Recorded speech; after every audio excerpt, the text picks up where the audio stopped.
ایک صاحب سے میں نے کہا کہ جناب وہ 2000 ریال لگ گیا تو کیا کرنا ہے؟ کہنے کوئی مسئلہ نہیں، پاسپورٹ نواں بنوا لو، گنجائش ہے، یعنی ہر شے کا حل ہے۔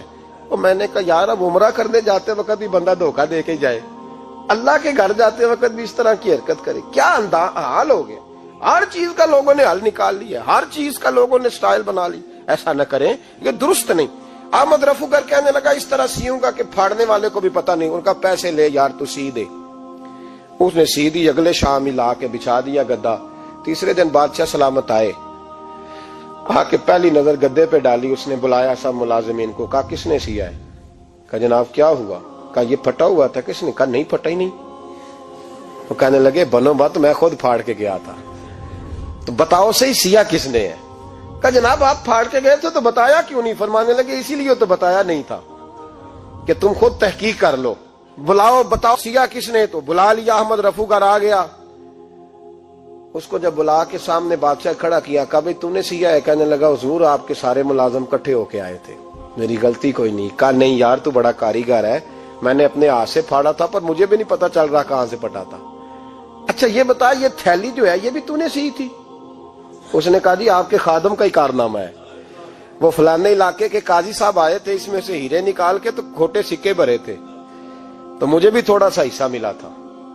محمود نے سارے گواہ بھی اکٹھے کر لیے، ثبوت بھی اکٹھے کر لیے۔ پھر قاضی کو بلایا، پہلے سارے ثبوت اور گواہ کیس حل کر لیا۔ پھر ہمارے ہاں یہ حال ہوتا ہے کہ مدعی 2-3 ہفتے کے بعد خود ہی ہاتھ باندھ جاتا ہے، کہنا تسی میری جان چھڈو، مجرم پھڑو پاوے نہ پڑھو۔ وہ کہتا ہے مجھے معافی دو، میں رہا۔ ظلم ہے نا، ظلم زیادتی ہے کہ جو بیچارہ اتنے سوال مجرم سے نہیں ہوتے جتنے مدعی سے ہوتے ہیں۔ آپ یقین کریں اتنے سوالات ہوتے ہیں، بیچارہ ہف جاتا ہے۔ یہ طریقہ درست تو نہیں، ایک لٹ گیا اور دوسرا طرح طرح کے سوالوں کے جواب دیتا پھرے بیچارہ۔ سارے ثبوت اکٹھے کر کے قاضی صاحب کو بلایا تنہائی میں لے جا کے۔ محمود غزنوی نے کہا قاضی صاحب آپ سے غلطی ہو گئی، غریب آدمی تھا، وہ لٹ گیا ہے، اس نے تو بڑی مشکل سے کچھ ہیرے جمع کیے تھے اور اس کی کل کائنات تھی، تو آپ اس کا مال اسے دے دیں، بات ختم۔ قاضی صاحب کہنے لگے آپ مجھ پہ الزام لگا رہے ہیں، سوال ہی نہیں پیدا ہوتا۔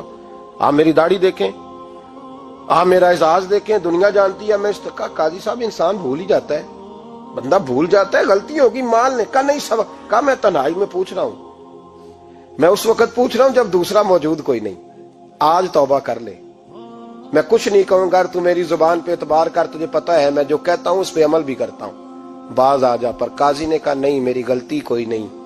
محمود نے پھر بڑے دربار میں بلا لیا، مجمع عام میں۔ مہلت کے دنوں میں جو توبہ کر لے وہ بچ جاتے ہیں، لیکن لوگ رسوائیوں کے دنوں میں پھر واپس لوٹتے ہیں اگلا گھر دیکھ کے، پھر حالات اور طرح کے ہو چکے ہوتے ہیں۔ جب بڑے دربار میں قاضی کو بلایا، بھائی تو مانتا ہے کہ نہیں؟ اس نے کہا نہیں۔ تو کہا بلاؤ احمد رفو گر کو۔ جب احمد رفو گر آیا تو بوڑھے قاضی کی ٹانگیں کانپنے لگی، جملے ٹوٹنے لگے، لفظ زمین پر گرنے لگے، بات صحیح نہیں ہوتی، زبان لڑکھڑانے لگی۔ محمود کہنے لگے قاضی میں نے تجھے کہا تھا وہاں مان جا بات، اب بڑے دربار میں بول۔ تو جب قاضی صاحب کی گردن خود بخود جھک گئی تو دنیا سمجھ گئی، کہا نکل جا میرے دربار سے۔ محمود بولے نکل جا، اتنی تجھے عزت دی، اتنی بڑی تنخواہ دی، قاضی بنایا، اور یہ چھوٹی سی رقم کے لیے، تھوڑی سی رقم کے لیے تو بددیانت ہو گیا، چل چلا جا، نکل۔ قاضی دربار سے نکلا تو لوگ لعنتیں برسانے لگے۔ کل جو دکانیں چھوڑ کے سلوٹ کرنے آتے تھے وہ کہنے لگے اس کی عمر دیکھو، اس کے کام دیکھو، دیکھو اس نے کیا کیا۔ گھر گیا، بچے جن کے لیے پاپ کمایا تھا، جنہاں لی تو پاپ کمائے ہن کتھے نہیں ہو تیرے گھر دے۔ وہ بچے کہنے لگے ابا جی ہم تو سکول مدرسہ جانے کے قابل نہیں رہے، امید تھی کہ بیوی ساتھ دے گی۔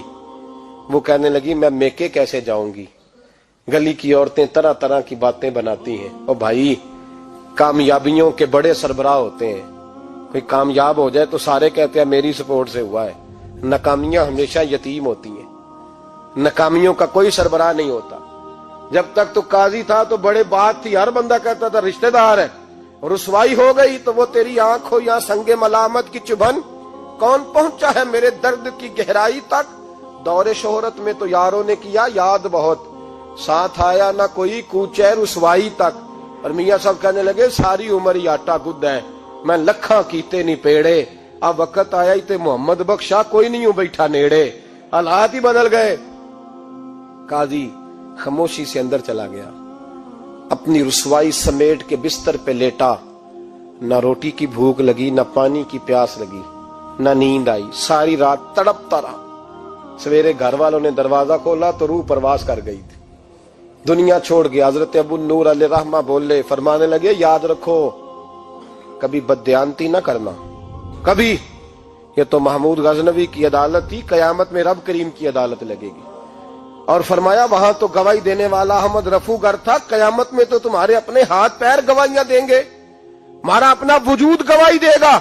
اور فرمایا یہاں تو لعنتیں دنیا دار برساتے تھے، وہاں فرشتے ہوں گے۔ اور قاضی کو تو موت آ گئی تھی، قیامت میں تو دوبارہ موت بھی کوئی نہیں آئے گی، وہاں تو رہنا ہے اور سہنا ہے۔ بددیانتی معاشرے میں، اتنی بددیانتی ہر جگہ۔ اس معاشرے کا بھی کچھ بنے گا جہاں دوائی بھی خالص نہ ملے، جہاں دوائی میں بھی بددیانتی ہو۔ لوگ اپنے بچے کو آکسفورڈ یونیورسٹی میں پڑھانے کے لیے غریبوں کے بچوں کے رگوں میں جو دوائی اتارے وہ بھی 2 نمبر۔ اتنا بڑا بھی کوئی بددیانت معاشرہ ہوتا ہے کہ لوگ یہاں تک دھندا کریں، یہاں تک کہ لوگ لوگوں کی زندگیوں سے کھیل جائیں اور ہمیں احساس تک نہ ہو کہ کوئی مر جائے گا، کوئی ڈوب جائے گا، کیا بنے گا۔ اور جس نے وہ رجسٹر کی دوائی کی، اس نے 2-4 لاکھ روپیہ لیا اور اس نے یہ نہیں سوچا کتنے انسان میری وجہ سے مریں گے۔ قتل صرف یہ تو نہیں ہوتا گولی مار کے مار دینا، لوگوں کی زندگیوں سے لوگ کھیل جاتے ہیں، لوگ تباہی کر جاتے ہیں، لیکن بددیانتی سے باز نہیں آتے۔ میرے رسول پاک علیہ السلام کے غلاموں، نبی پاک صلی اللہ علیہ وسلم نے ذرا سی بددیانتی، اور صحابہ کا یہ مزاج تھا، اتنی سی بھی کبھی ان سے غلطی ہوتی تو تڑپ